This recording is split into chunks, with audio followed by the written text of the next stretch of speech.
దీని తర్వాత ఈ జగన్నాథం మధు అటు నుంచి వెళ్ళిపోవడం, కరెక్ట్గా 12 గంటలకు మరి ఈ షెడ్ దగ్గరికి రావడం. వీళ్ళకు టైం అప్పటి నుంచి స్టార్ట్ అవుతుంది కాబట్టి ఆ టైంకి వచ్చారు.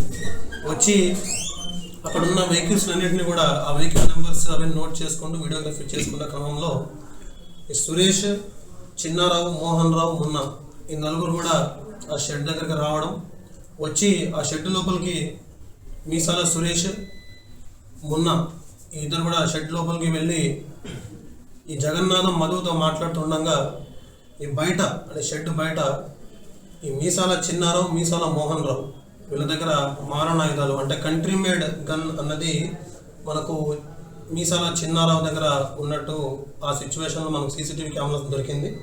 తర్వాత మీసాల మోహన్ రావు దగ్గర 3 కత్తులు 2 కర్రలు ఆ సీన్లో అక్కడ ఈయన తీసుకొచ్చాడు మోహన్ రావు.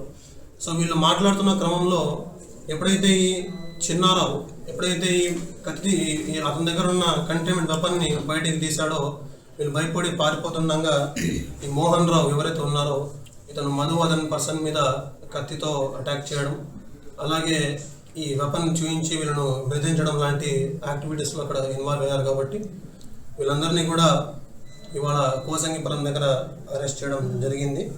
సో వీళ్ళ మీద ప్రీవియస్ కేసెస్ ఒకసారి వెరిఫై చేసినప్పుడు ఈ మీసాల సురేష్ మీద ఒక 4 కేసెస్ ఉన్నాయి. మీసాల చిన్నారావు మీద 8 కేసులు, మీసాల మోహన్ రావు మీద 8 కేసులు ఉన్నాయి.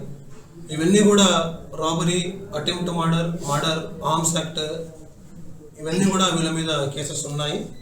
కాబట్టి ఇవాళ వీళ్ళను అరెస్ట్ చేయడం జరిగింది. అలాగే ఎవరైతే ఈ మున్నా ఎవరైతే అబ్స్కాండింగ్లో ఉన్నారో ఇతన్ని కూడా త్వరలోనే అరెస్ట్ చేయడం జరుగుతుంది.